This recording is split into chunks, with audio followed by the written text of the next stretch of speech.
in you, the superficiality, the avoidance of talking about any kinds of deep or emotional matters can sneak up on you slowly. And when you attempt to address these issues, you will often face disrespect, resistance, denial, contempt, and gaslighting. Now, as I noted in the video on breadcrumbing, they give you just enough of whatever it is you need to keep you on the hook. And that way, they actually are starving you of intimacy, and you may not even understand it's happening. You will just think that, I don't know, maybe you guys are a little distant. But that lack of connection and that lack of depth really leaves an uncomfortable feeling. Many people identify the intimacy avoidance pattern in their relationship with a narcissist as they become less and less comfortable in having sex with their narcissistic partner. In essence, they feel increasingly as though they are living with a stranger. And even though the regular routines are present, and it may kind of have the bells and whistles of a relationship, the lack of intimacy, including lack of closeness, vulnerability, lack of trust, and the sort of general superficiality of the relationship, all mean that it's a bit like having sex with a stranger and it doesn't feel okay.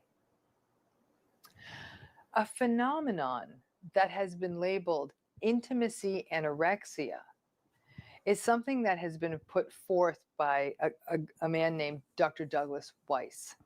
Now, this pattern is characterized by withholding all forms of intimacy from a partner. Interestingly, Weiss himself doesn't really connect this to narcissism per se, but rather he stipulates that it could be connected to patterns such as manipulation and coercion. Now, many of the patterns that Weiss highlights as being part of intimacy anorexia basically read as a handbook of what happens in narcissistic relationships when it comes to any of the themes we usually see. Think about it. It's what he says is he raises things like blaming the partner, withholding love, withholding praise, withholding sex, withholding feelings, but issuing criticism. Do you want to know where to invest $1,000 right now? Well, forget about AI, quantum computing, electric vehicles, crypto. You'll also see controlling behaviors such as financial control.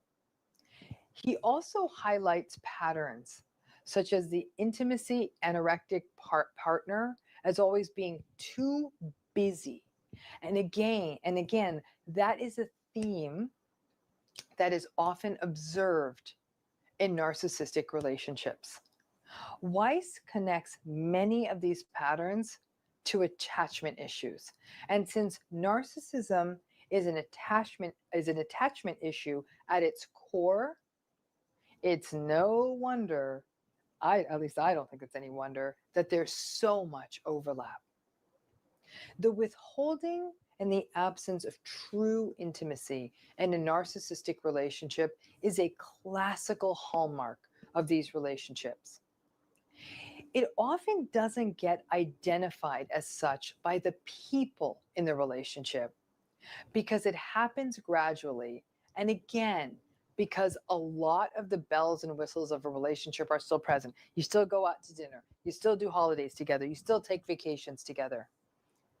Another piece that also is quite interesting is that narcissistic individuals may often be extroverts and they hate to be alone, which can confuse us because we may think that they actually value relationships. In fact, they need people, but they need people for narcissistic supply. But they really don't want to be bothered with the engaged, deep, and long-term relationships characterized by respect and compassion, because that's what intimacy means. Just simply having lots of people around doesn't imply intimacy and closeness. But as our understanding of intimacy evolves, we are understanding narcissism, narcissistic personality disorder, and similar patterns to be deficits in intimacy. Even though the narcissist is often the life of the party, their preference for all things superficial means that it's never likely to go much deeper than that. This pattern is deeply frustrating, and it can leave narcissistic relationships feeling like intimacy and closeness deserts, but deserts that are also peppered with blame, manipulation, coercion, and control. Anyone who's ever been in a narcissistic relationship recognizes that these are spaces where intimacy has left the room long ago. The maybe not always intentional, but definitely the absence of intimacy in a narcissistic relationship, and almost they're sort of dodging that level of depth and closeness, can be very confusing for someone who doesn't understand what the true depth of intimacy is. And then once you realize that these relationships, that narcissistic relationships, so often really are largely about withholding and control, the entire concept of intimacy avoidance by a narcissist can really, really, really help you understand why these relationships can often just feel like a drum. They have shape and form and they make a lot of noise, but there's nothing inside. So today, we're going to take on the concept and the topic of breadcrumbing. So when we think about breadcrumbing, let's take a step back. And when you look at your narcissistic relationship, are you ever shocked at how so little that they give you goes such a far way? Are you ever surprised at how just a tiny little bit of validation from them is actually enough for you? Think about it. A relationship with a narcissist is a famine of sorts because all validation, awareness, empathy, kindness, respect, compassion, reciprocity, mutuality, all of it goes out the window in a narcissistic relationship. The few times you get any of it, you gobble it up because you're starving. You're satisfied with these teeny tiny little scraps that you get. A friend of mine once called it living on crumbs. And when you're starving, those crumbs are gobbled up and cherished because you're so hungry. I have worked with countless clients and heard numerous stories who will run excitedly into one of our sessions or consultations and say, we went away for the weekend and he didn't ignore me during dinner and he asked me if I wanted a glass of wine and he put down his phone. And they're like really excited about this. And that little bit, that little thing was enough for them. After months of neglect, after months of not being seen, that little bit, putting their phone down during dinner, was enough. And in this way, narcissists are able to do something called breadcrumbing you. Breadcrumbing is a process that often follows the process of devaluing. It's a bit like a person trying to attract a duck out of the water. I remember doing that as a kid. You lay a little trail of breadcrumbs to draw the duck back out of the water, draw the duck out of the water and follow you around. They just draw breadcrumbs, put little psychological breadcrumbs to draw you back in. And of course, to a narcissist, you're not more deserving of anything but me. Maybe now my mother gets me. Maybe now my friend is cool. It's interesting, honestly, how stale the breadcrumbs can be, and yet it still works because it really does still work. Now, in general, narcissists are quite contemptuous of intimacy and deeply close relationships. They tend to sneer at how vulnerable you need to be in a relationship and the vulnerability that a relationship actually requires. So, part of the process of breadcrumbing is the fact that they really don't do the things and won't do the things that are important to do in a relationship. So after the love bombing is over, and I know many of you didn't experience love bombing, so even if it ever happened, but if after it's over, then you're going to slowly see that the relationship will slide into devaluing and then maybe even slide into discarding.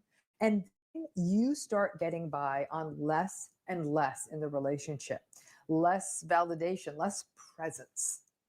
But they learn early on that they can get by only giving you breadcrumbs. And you learn early on to subsist on those breadcrumbs. This point about breadcrumbing is one that I really, really tried to make in my book, Should I Stay or Should I Go?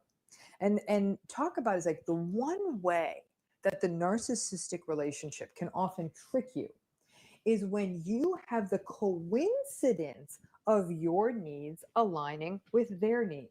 It may be that at a moment in time, especially early in the relationship, you may have had like a shared goal, or you have something that they need, or your excitement about something that they really want. I don't know, like something like a new house or a new opportunity is harnessed. Your enthusiasm is harnessed to make it happen. But the relationship is only working because you are on board with them. Once that is no longer the case, that your needs are no longer aligned, they're not going to be so interested anymore. Then it becomes a world of breadcrumbs. But because there was a moment of time when it really felt like it wasn't just breadcrumbs, you get confused. Breadcrumbing typically looks like the opposite of love bombing. Like love bombing is loaves and ovens and bakeries full of bread.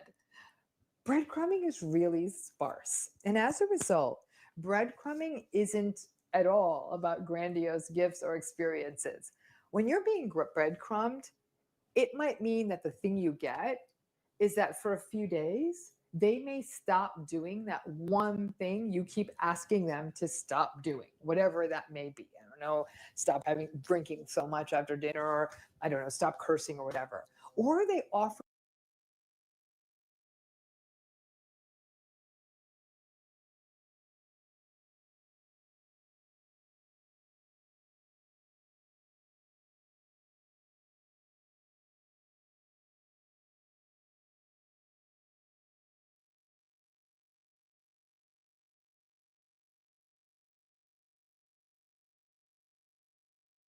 about you, and it's no one else like you is what they're getting. Positive vibes only. Shout out to King. Sauce the boss, yo, sauce the boss, of course. Hemp sister send the sauce.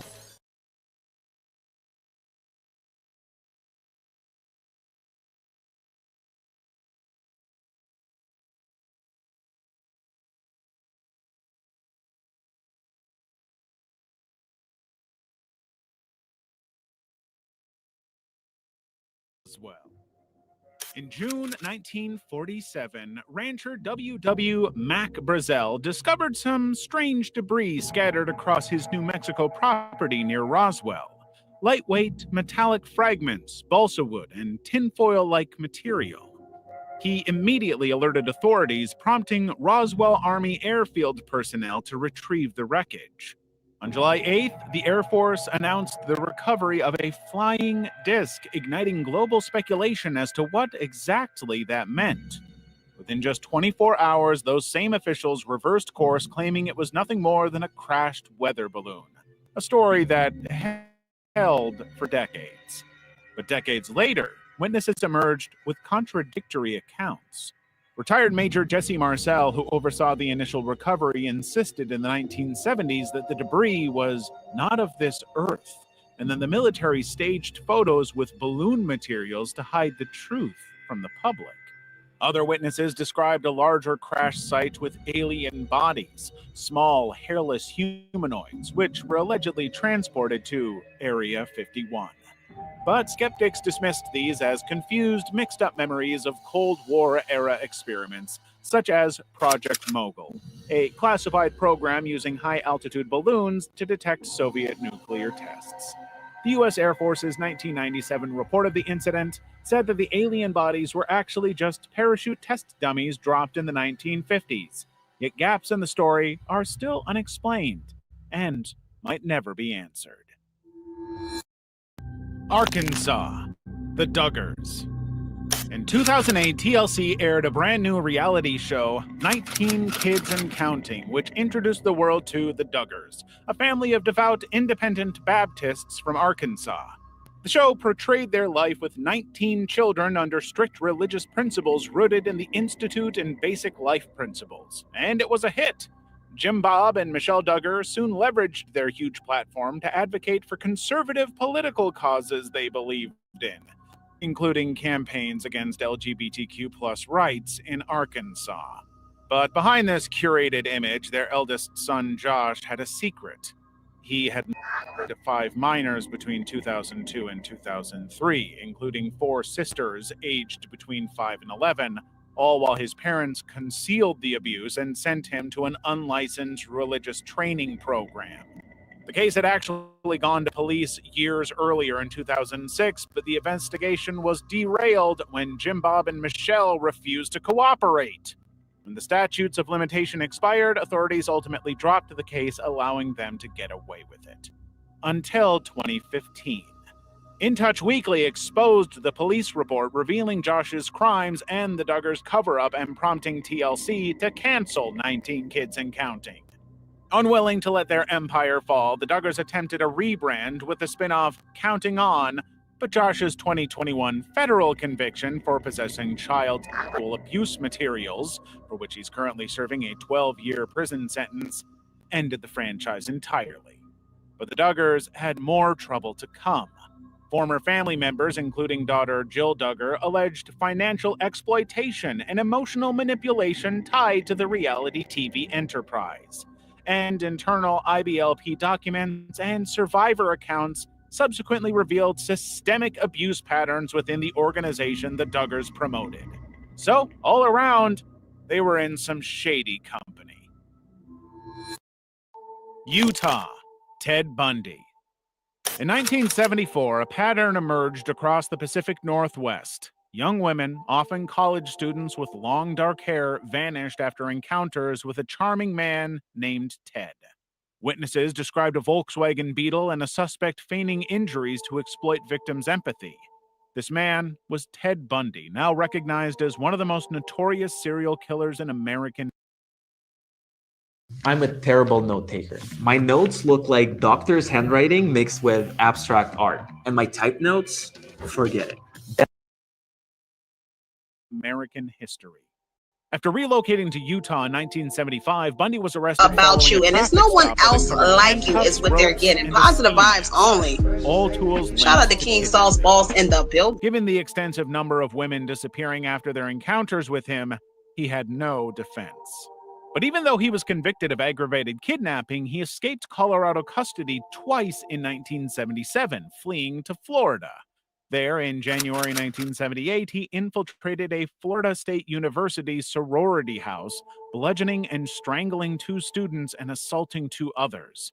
Hours later, he attacked another student, leaving her permanently disabled. He simply could not stop. His spree came to an end weeks later with the abduction of 12-year-old Kimberly Leach, whom he raped and murdered. His stolen vehicle led to his final arrest in Pensacola, where forensic evidence sealed his conviction for the sorority murders.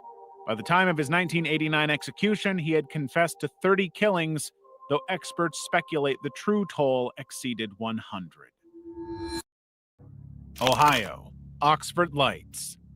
A long time ago in Oxford, Ohio, a farmer's daughter had a boyfriend, but her father didn't approve of him or their relationship. He forbade her from going to see him, but she couldn't resist. So the couple came up with a signal, a 3-flash light, to coordinate their late-night meetings. But the girl's father found out what was going on and crashed the meeting. In his panic to get away, the boyfriend tried to speed away on his motorcycle only to crash into a barbed wire fence, which decapitated him.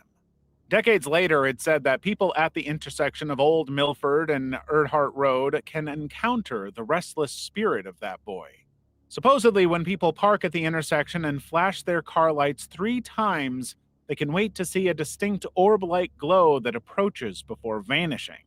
Some witnesses also have described other things like faint screams, floating red lights resembling bike reflectors, or brief appearances of emergency vehicle flares. The incident has never been confirmed, but the ritual persists as a local tradition, particularly among students who want to see if the phantom biker shows up. Kansas, tornadoes. On May 4th, 2007, a 1.7-mile-wide EF5 tornado with 205-mile-per-hour winds obliterated 95% of Greensburg, Kansas, marking the first EF5-rated tornado in history under the newly implemented enhanced Fujita scale. At 9:45 p.m., the storm hit, leveling 1,400 homes and businesses, killing 11 people and injuring 63. Survivors described scenes resembling a bomb blast, with neighborhoods reduced to debris fields and critical infrastructure like hospitals severely damaged. The damage was so intense that it drove Greensburg to redevelop itself into a model of sustainability, with rebuilt energy-efficient structures and a community-led green initiative. Yet, while this EF5 was a historic meteorological milestone, it wasn't the state's deadliest tornado. That remains the 1955 Udall F5, which killed 80 people in 3 minutes without even a slight warning. The EF5 gave residents 26 minutes to evacuate, but it wasn't enough to ensure the safety of the residents. Level 2. Michigan, Jimmy Hoffa.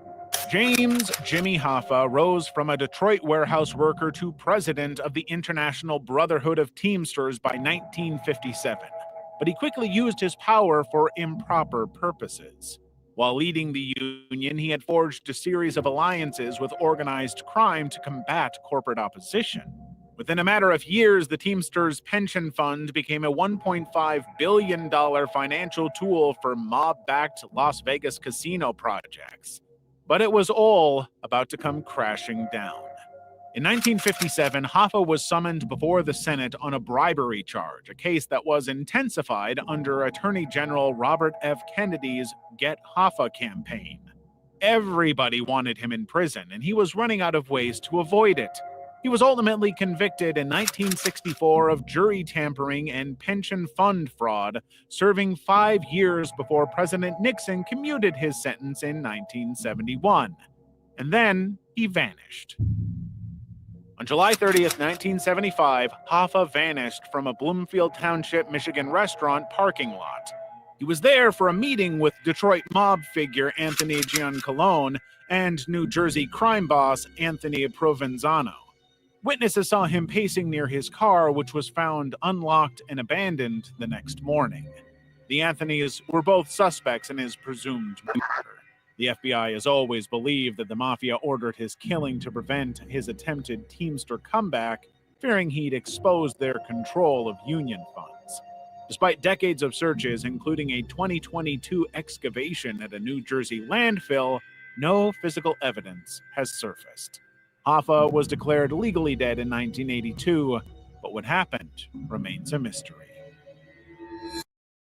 Alaska, Portlock Ghost Town. In 1950, the former cannery and mining settlement of Portlock, Alaska was losing a lot of residents.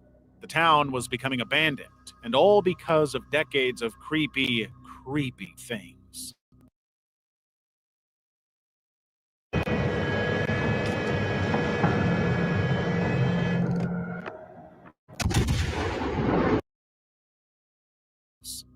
Back in the early 1900s, the town was new, but by 1905, a group of Native Alaskan cannery workers temporarily fled due to an unspecified threat in the surrounding forests. Nobody knows what they saw, but it creeped them out enough to want to get the hell out of there. By the 1930s, more reports came and they were escalating. A logger named Andrew Kamluck was found dead in 1931 with a fatal head injury inflicted by equipment far too heavy for a human to wield. His body was discovered just 10 feet away from the blood-stained machinery. Hunters were already in the woods looking for moose, and they claimed to have discovered 18-inch humanoid footprints and signs of a violent struggle in the brush. Now, everyone was convinced there was a sinister creature on the loose, which the locals called Nantinaq, a Sasquatch-like figure. The 1940s continued the trend, with mutilated bodies appearing in nearby lagoons, including a hunter whose dismembered remains showed injuries consistent with bear attacks. One fisherman described seeing a towering, hairy figure on a beach that stared him down before retreating into the wilderness. By 1950, the constant killings and disappearances took its toll on the locals. They wanted out. Nearly all residents relocated to neighboring villages, leaving only the postmaster until the office's closure in 1950. Official records have long claimed that the town's isolation from Alaska Route 1 was the primary cause of abandonment, but survivors maintained that something in the woods drove them out. They just don't know what. New Hampshire, Betty and Barney Hill. Betty and Barney Hill, a couple from Portsmouth, New Hampshire, were driving home from a Canadian vacation on September 19th, 1961. As they drove through the White Mountains, they saw a bright, erratic light tracking their car. It became so confusing and distracting that they eventually stopped to investigate fully, but that's when Barney saw a disc-shaped craft. According to him, he saw humanoid figures in uniforms watching them through binoculars, and that was enough for them to flee back to the car in a panic. When they arrived home, it was 5 a.m., but given when they left, traffic and other circumstances, they should have arrived at 2 a.m. Somehow, they lost 2 hours of time. Then they noticed Betty's torn dress, Barney's scuffed shoes, and the unexplained circles on their car. For the next month, Betty reported vivid dreams of being examined by gray-skinned beings so realistic they felt like memories. The couple underwent hypnosis with a psychiatrist 2 years later when they described being left aboard a spaceship, separated and subjected to medical tests, including skin scrapings, needle probes, and a pregnancy test. Betty claimed the beings showed her a star map, which one astronomer later interpreted as the Zeta Reticuli system. Their case spurred a 2,500% increase in abduction reports and remains a critical piece of evidence in UFO circles. Montana, Blackfeet Flood. In early June 1964, a storm system collided with Montana's late-season mountain snowpack, triggering catastrophic flooding across the state. Heavy snowfall and below-average temperatures meant that the snow didn't melt, saturating the soil. A rare storm dumped up to 13 inches of rain on top, creating a deluge that overwhelmed Swift and Two Medicine dams, both earth-based structures built in 1912, causing both to collapse. Residents received no formal warnings of what was coming. The phone lines failed, and radio alerts came too late. Swift Dam's 10:10 a.m. breach unleashed a 40-foot wall of water that swept through Blackfeet Reservation communities before they even knew what was going on. Entire families were caught in the surge as homes disintegrated. 31 people died, including 19 from a single extended family. The flood destroyed over 260 homes, washed out bridges, and stranded survivors without supplies for days, with 20% of Montana affected. Butch Newbreast, then 14, lost his parents and toddler sister in the disaster. Their bodies were never recovered. Now in his 70s, Newbreast often rides Birch Creek's banks near the former dam site, scanning the eroded landscape for traces of his family. Pennsylvania, Centralia. On May 27, 1962, the thriving coal mining community of Centralia, Pennsylvania, had its worst day in history. During a routine landfill cleanup, a controlled trash fire ignited an exposed coal seam beneath the site. Despite their best efforts to contain it, the fire spread through the abandoned mine tunnels, fueled by an estimated 25 million tons of coal. It would continue to burn for years, threatening the peace of the 1,500 residents. By the 1970s, the fire caused hazardous conditions, including ground subsidence, toxic gas emissions, and sinkholes. And then came the health issues. Air quality tests revealed dangerous carbon monoxide levels. And a 1986 health study linked residents' respiratory issues, hypertension, and chronic stress to the fire. The fire was never going to stop, and it was only making everybody sick.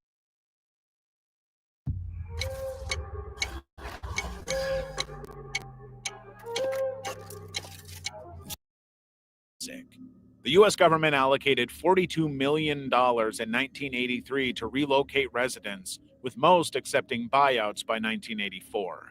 By 1991, Pennsylvania invoked eminent domain, condemning properties and reducing the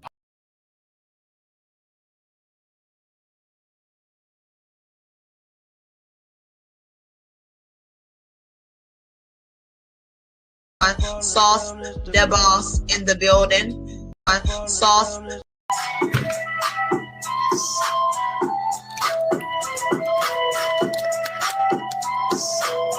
My fault. The beats is blasting.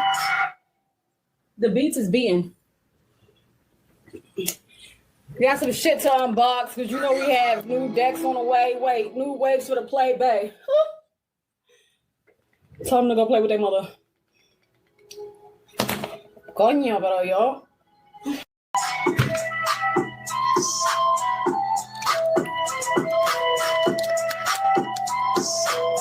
My fault. The beats is blasting.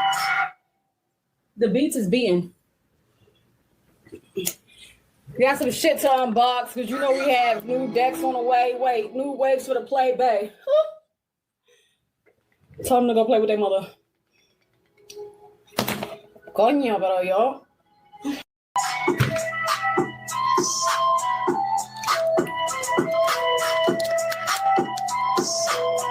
My fault. The beats is blasting. The beats is beating. We got some shit to unbox because you know we have new decks on the way. Wait, new waves for the play bay. Tell them to go play with their mother. Coño, pero yo.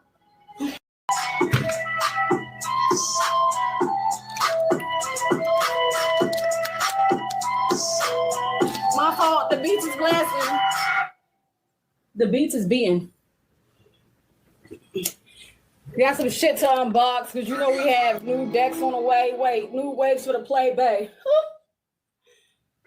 Tell them to go play with their mother. Coño, pero yo.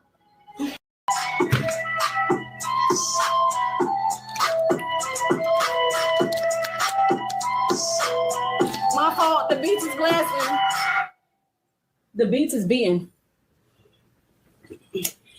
We got some shit to unbox because you know we have new decks on the way. Wait, new waves for the play bay. Tell them to go play with their mother. Coño, pero yo.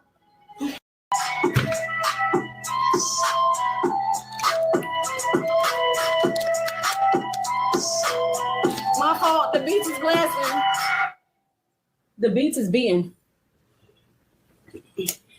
We got some shit to unbox because you know we have new decks on the way. Wait, new waves for the play bay. Tell them to go play with their mother. Coño, pero yo.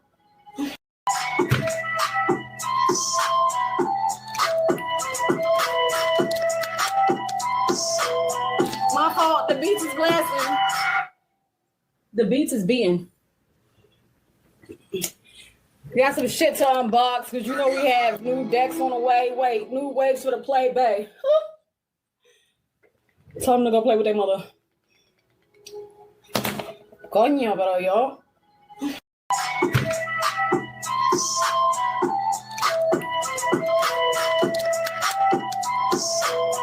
My fault. The beats is blasting.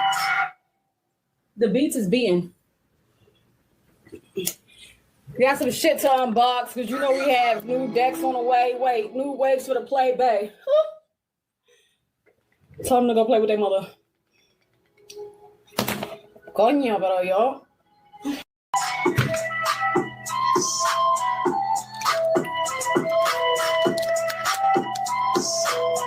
My fault, the beats is blasting. The beats is beating. Got some shit to unbox because you know we have new decks on the way. Wait, new waves for the play bay. Tell them to go play with their mother. Coño, pero yo.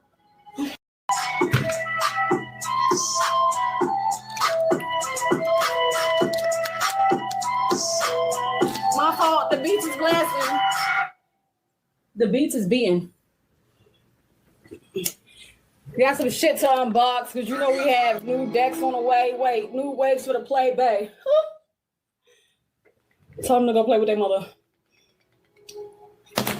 Coño, pero yo.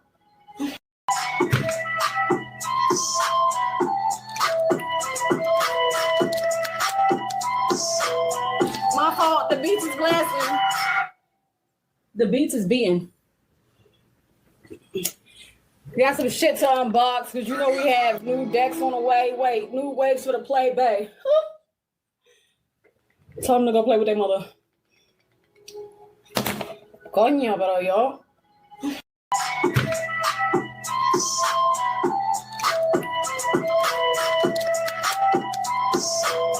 My fault, the beats is blasting.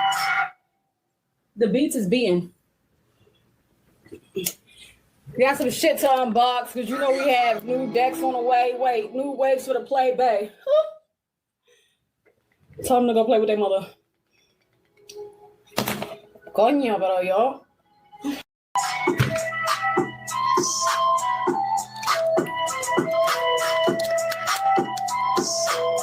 My fault, the beats is blasting. The beats is beating.